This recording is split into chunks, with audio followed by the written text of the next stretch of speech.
nuestro invitado de hoy. En la línea telefónica ya nuestro primer invitado, el doctor Edgar López, quien es médico psiquiatra, y con él vamos a estar abordando en esta primera parte de la entrevista a propósito de que ayer se estaba celebrando el Día Mundial del Orgullo Gay, ya que un 28 de junio ocurrieron unos hechos dentro de un centro de diversión, de un local de discoteca, de baile, donde un grupo de miembros de esta comunidad fueron golpeados por un grupo de policías, puesto que pues consideraban ilegal todas las actividades que se llevaban a cabo dentro de este local conocido como Stonewall, y que pues lejos de lo que muchos pensaban de que se iban a dejar amedrentar y por estos funcionarios, pues no, ellos se defendieron y desde ese momento entonces se conmemora este día como el Día del Orgullo Gay. Pero quisimos abordar este tema de diversas aristas porque realmente son muchos los aspectos que están alrededor del tema de la orientación sexual, la identidad de género y todo lo que significa la lucha por derechos que tiene esta comunidad. Comenzamos entonces hoy con el doctor Edgar López a propósito de dar un poco de luces, de información, doctor, en cuanto a esto. Cuando hablamos de orientación sexual o de identidad de género, ¿de qué estamos hablando? ¿Qué es la orientación sexual? Ya tenemos en la línea telefónica entonces al doctor Edgar López, y yo comentaba, doctor, que nosotros quisimos abordar hoy diversos aspectos sobre el tema LGTBI en nuestro programa. Para quienes nos están escuchando, LGBTIQ son las siglas de diferentes orientaciones sexuales que podemos tener los seres humanos. La L de lesbiana, G de gay, estos dos son homosexuales, T de transexual o transgénero, la I de intersexual, la Q de queer, que esto sí ya es un poco un aspecto despectivo, como el que se denominaba a todos quienes formaban parte de esta comunidad. Y la más, bueno, porque cada día se pueden ir anexando nuevas otras maneras de ver el sexo, como las personas que forman parte de los grupos asexuales, los demisexuales o los pansexuales.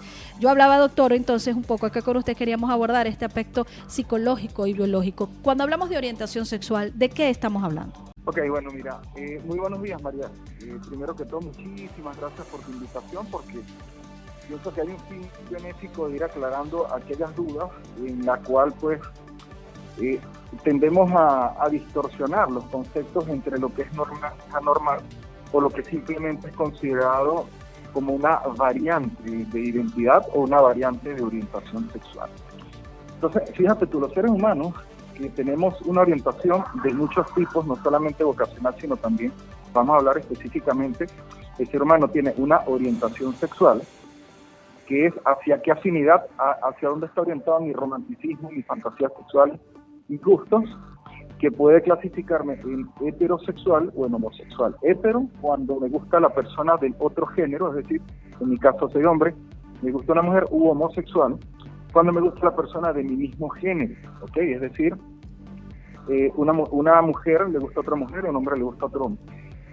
Y la identidad es aquella expresión, es aquella manifestación que se expresa a través de la conducta y que me clasifica como ser humano desde el punto de vista sexual con un género. O mi comportamiento es más masculino o mi comportamiento tiende a ser más femenino según los estándares sociales. Entonces tenemos la orientación sexual y la identidad sexual. Esto, todo lo que tú nombraste ahora, el LGTBQ+, que fue lo que tú dijiste, pues habla de las variantes o de las diversidades que podemos tener tanto de orientación como de identidad sexual. Fíjate, existe un sistema de mayor convención social, es decir, porque no implica que sea normal aquello que predomina. Hay también minorías que se consideran dentro de lo normal. Entonces, todo lo que tú nombraste es lo que se conoce como el tercer género. Esto está incluido en la India, por ejemplo, de manera legal. Tú vas a tener un documento y si no te identificas con el género masculino, con el género femenino, según el sexo, o sea, que coincida el sexo con tu identidad, entonces se considera como un tercer género, también conocido en la Asociación Psicológica Americana como fluidez sexual, y a nivel de psiquiatría, no porque esto sea un trastorno psiquiátrico, sino está dentro de las clasificaciones como una variante de la sexualidad. Anteriormente se consideraban enfermedades, hoy en día se sabe que no son enfermedades, sino que son variantes sexuales. Yo pienso que lo interesante de todo este tema, con esa introducción que tuviste, no quiero redundar en lo que significan estas siglas que tú nombraste, que hace referencia al homosexual, a la lesbiana, al transexual, al intersexual y a los queers. Más allá de hacer referencia a todo esto, es que lo importante es hacer referencia que esta fluidez de género o variante sexual o tercer género es algo que forma parte de las diferentes matices que podemos tener en la identidad o en la orientación sexual de las personas. Ahora, fíjate, eso es lo que hace que por haber una minoría de grupos, que todavía haya un estigma social, que todos estos términos que nombraste y que yo he tratado de nombrar de una manera muy concreta, muy simple, existen asociaciones como el orgullo, celebrarse el Día del Orgullo, cosa que me parece pues muy sana poder reflejar este tipo de situaciones para ir normalizando la inclusión sociolaboral, para que no haya discriminación, porque realmente el hecho de que una persona tenga un tercer género no implica que la persona sea un pervertido, eso estamos hablando de otras cosas. Entonces es interesante aclarar que tener un tercer género o una fluidez o una variante sexual de identidad de orientación, estamos hablando de perversión. Entonces, son personas normales que buscan a través de sus asociaciones internacionales y de tener un día de celebración ir logrando a través del tiempo su inclusión sociolaboral como algo con tendencia a llevarlo a la normalización.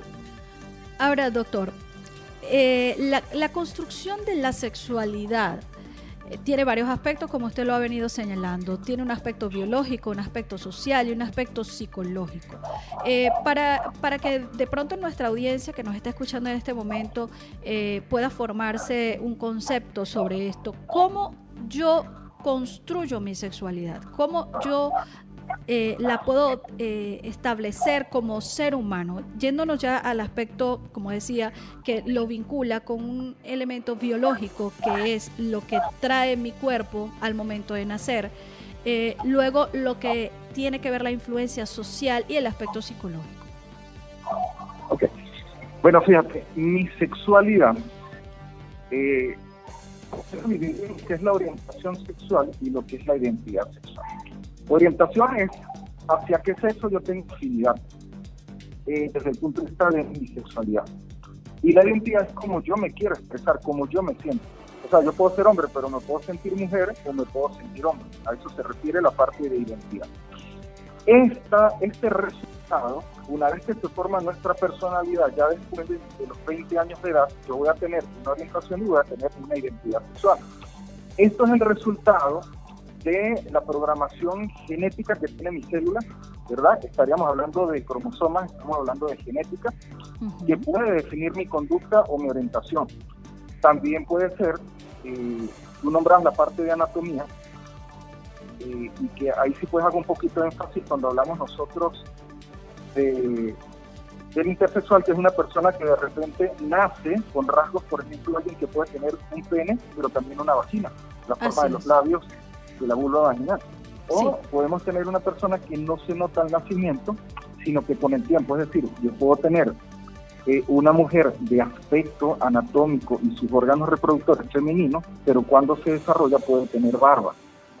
Entonces, es allí donde podemos encontrar distorsiones de la programación genética o de las funciones endocrinológicas, llámese aquellas hormonas que participan en nuestros caracteres sexuales, en el desarrollo de la pubertad, que nos puede dar combinaciones. O sea, podemos tener características masculinas y femeninas. Entonces, nosotros podemos hablar de que esta identidad y esta orientación está formada por una programación genética a partir de cromosomas, influenciada a futuro por las hormonas que se producen durante la adolescencia, puede ser generada también por traumas infantiles o una estructura por ejemplo, cuando nosotros encontramos, supongamos un varón que tenía una madre autoritaria y un padre pasivo, entonces él tiende a identificarse más con la figura femenina, por ponerte un ejemplo desde el punto de vista de desarrollo psicoemocional. También los traumas, de alguna manera, generan estas variantes sexuales, pues porque de alguna manera, supongamos que en la infancia una hembra ha sido violada por una persona, por un hombre, entonces hay un rechazo hacia la figura masculina y termina siendo lesbiana. O un joven que se ha violado, primero es estimulado una zona erógena bajo un evento traumático y que puede haber también un rechazo hacia su género, entonces termina en una condición homosexual, pero por un estímulo precoz de zonas erógenas. Entonces fíjate, en un resumen, los resultados que tenemos a futuro de este tercer género, de esta fluidez o de variante de identidad o de orientación sexual, son resultados de factores genéticos desde el nacimiento, de factores hormonales en la pubertad, de factores psicoemocionales en el desarrollo de ese niño en formación y las personas que han influido sobre él, y de los posibles traumas durante la infancia. Es decir, que obviamente todo esto podría conformar lo que estábamos tratando de explicar de cómo construimos nuestra sexualidad. Ahora bien, doctor, usted mencionaba un aspecto interesante hace unos minutos atrás sobre el desarrollo de esta sexualidad, que lo alcanzamos ya esa madurez cercano a los 20 años. En la actualidad hemos visto casos de adolescentes, incluso niños que ni siquiera llegan a los 12 años, y hemos visto que hacen un cambio de género porque consideran que a pesar de que nacieron con el cuerpo femenino, quieren ser hombres o viceversa. A esa edad hay una madurez como para haber ya podido establecer que yo tengo que mi condición física sexual no es con la que me identifico y puedo hacer este cambio de género, ese traspasar a otro género.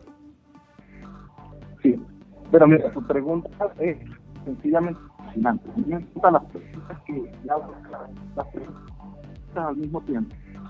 Fíjate que hay una cosa importante, el niño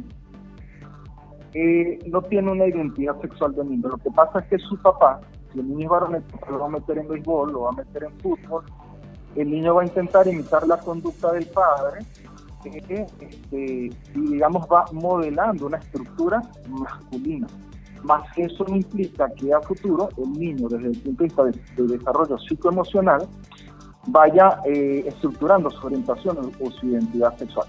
¿Por qué? Porque el niño sexualmente se está conociendo a sí mismo, pero todavía él no tiene una orientación sexual. O sea, una de las grandes fallas que tenemos nosotros como padres es que, por ejemplo, nos ponemos a decirle al niño cosas como que, mira, tu pene es para las niñas. El niño no está pensando en eso, el niño está pensando en videojuegos y en deporte. A las niñas las estamos hipersexualizando, poniéndole tacones, haciéndole selfies, tomándole maquillaje y poniéndolas a bailar TikTok, pues músicas que realmente no son acordes para su edad. Entonces nosotros vamos exagerando la identidad sexual del niño y de la niña, pero eso no implica que él, cuando llega a la pubertad, que es cuando realmente se empieza a estructurar la sexualidad con respecto a la otra persona, ya no es la mía, sino la otra persona, es cuando se empieza a formar. Generalmente nosotros tenemos un periodo de latencia. En la pubertad nosotros no podemos dar de orientaciones completamente definidas, pues porque así como yo estoy desarrollando mi personalidad, estoy desarrollando mi sexualidad. Entonces en la adolescencia pueden haber inclusive relaciones homosexuales, puede haber bisexualidad, pero la persona al tiempo termina identificándose qué es lo que realmente desea establecer en su vida. Entonces, identifica Fíjate, por ejemplo, yo vi una entrevista muy interesante de Ricky Martin, donde él hablaba de su adolescencia.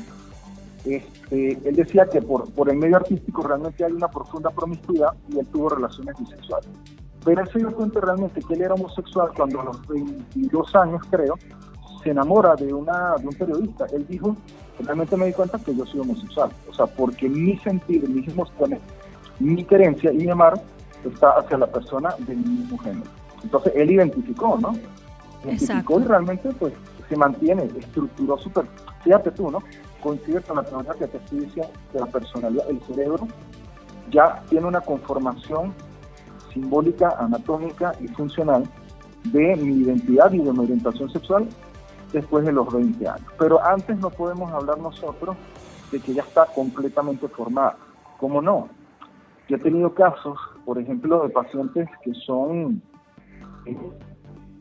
homosexuales, en las entrevistas en la consulta, que ellos te dicen a ti que a pesar de que no tienen una alteración anatómica y desde el punto de desarrollo es normal, es decir, si es mujer tiene desarrollo normal de su cuerpo femenino, o si es varón tiene su desarrollo normal de cuerpo masculino, pero te dicen, y a pesar de que tampoco fueron abusados, te dicen que mira, ya a los 7, 8, 9, 10, 11 años, ellos ya se daban cuenta que les gustaban personas de su mismo género. Claro, este comentario es más subjetivo con respecto a la consulta.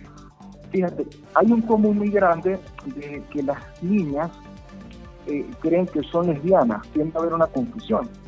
Realmente en el fondo lo que están es proyectándose en la muchacha que están viendo y eso tiende a generar cierto erotismo, pero como no entienden lo que es la sexualidad, porque la sexualidad es un término tan amplio, inclusive hay personas que tienen 20 años casadas y realmente no han descubierto realmente la magnitud y todo lo que se puede aprender a través de la sexualidad. Pero tiende a haber una confusión en la adolescencia y sobre todo más en la parte femenina de creer que son lesbianas, pero a medida que va pasando el tiempo pues se van identificando realmente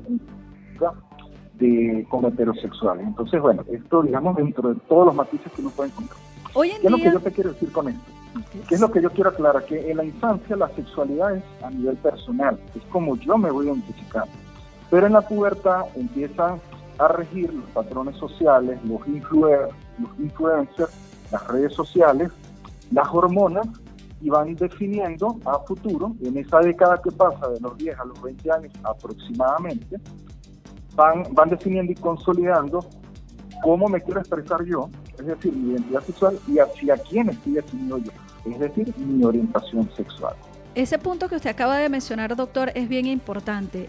Hoy en día la presencia de estas redes sociales y la exposición muy, muy intensa que hay a ellas puede estar llevando a que muchos jóvenes asuman una identidad sexual que realmente no es la que están viviendo en ese momento, que no es real, sino que es algo quizás influido por estas redes sociales y que a lo mejor en ese periodo de 10 años, como usted lo está señalando, entre los 10 años y los 20 años, creen que su identidad de género va hacia una línea y resulta que pues no es realmente esto, sino que fue el resultado de una influencia social. Mira, hay una cosa importante, el niño que nace con su mente, no digamos en blanco, pero nace con concepto, todo aquello que vaya estructurando su personalidad al mismo tiempo. Dentro de la personalidad está estructurando parte de lo que va a ser su identidad sexual, definido como masculino o femenino, o su orientación sexual, es decir, me gusta el hombre o me gusta la mujer independientemente del sexo. Entonces, si yo lo pongo de una manera para que los hijos no solamente son víctimas del exceso de información que hay hoy en día, porque había los niños iban al colegio buscando información, hoy en día hay demasiada información y deberían ir a los colegios a canalizar ese exceso de información. Pero los niños pueden ser víctimas tanto de sus padres como de su entorno, como de las religiones inclusive, y de las redes sociales. O sea, ellos están absorbiendo, y se supone que allí el criterio tiene que estar formado, es allí donde yo responsabilizo a los profesores, a los representantes y a los padres en canalizar ese exceso de información, porque los niños son vulnerables a cualquier tipo de información y por ende tienden a ser manipulables. ¿Quiénes son los que estructuramos los conceptos sólidos, los que generamos autonomía? Eso a los padres. Si los padres tenemos grandes problemas, o sea, mira, te voy a poner un ejemplo que no tiene que ver con la parte de este tercer género, pero lo que es la influencia de la comunicación. En algún momento alguien me decía que su hija de 10 años estaba tomándose fotos en ropa interior y se la enviaba a los niños. Pero resulta ser que el Instagram de esta mamá tiene fotos precisas con ropa muy corta, provocativa, y es lo único que publica. Entonces, copia el modelo. Si los adultos exageramos la sexualidad, es decir, si yo tengo un hijo hombre, no lo puedo volver machista. Él va a ser hombre, pero yo no lo puedo ser machista con él. Si yo tengo una hija hembra, no la puedo hipersexualizar, es decir, ponerle tacón, maquillarla de chiquita y permitirle que haga videos de TikTok como si fuera una mujer adulta, pues, bailando ciertos bailes que no debería ser escuchado por los niños. Pero entendamos que en la fiesta de los niños incluso hay colegios en donde tú puedes ver a los profesores bailando reggaetón con los niños. Entonces, los niños pueden ser víctimas de su estructura social. El niño va a hacer lo que la familia, la sociedad y lo que le permitan supervisar, porque acuérdate que la información está accesible y para eso está la supervisión de los padres, para saber qué es lo que los hijos están viendo y darles la confianza para discutir lo que ellos vean, sin ningún tipo de pena. ¿Por qué? Porque el niño y el adolescente puede estar viendo cosas que le están causando cierta inquietud, cierta ansiedad, pero por el patrón del padre o la madre se van a sentir juzgados y son incapaces de contar este tipo de cosas. Entonces, yo no lo puedo obligar. Dime. En conclusión, doctor, y disculpe que le atrape porque es que no me queda mucho tiempo ya, la formación, la educación de ese padre es fundamental para poder dar una respuesta positiva a las dudas o al proceso que su hijo está viviendo en la construcción de esa sexualidad.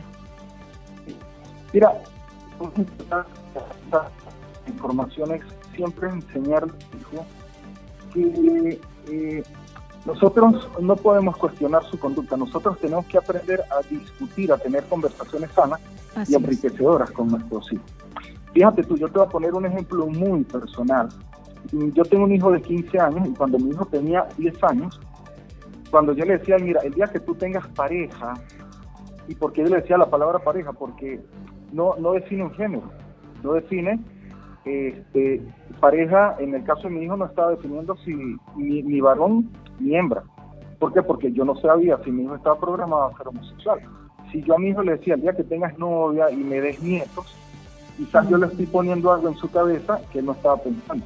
Bueno, mi hijo es heterosexual por decisión.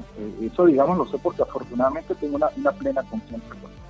Pero nosotros a veces tendemos y para eso existen películas excelentes que te hablan, ¿no? De cómo cuando los padres tenemos temores y tabúes, vamos a inculcar los temores y los tabúes en nuestros hijos y eso coarta la comunicación. El día que ellos les pase algo, porque fueron abusados, están siendo acosados, hubieron algo de pornografía o algo que ellos tengan confianza y de manera sana con los padres. ¿Por qué? Porque mi papá se va a escandalizar, él va a creer que tenga un problema y entonces no se va a canalizar de manera adecuada, sobre todo lo que es el bienestar mental. Porque fíjate que yo tengo rato hablando que la fluidez, la variante o el tercer género no es una patología, es simplemente una variante.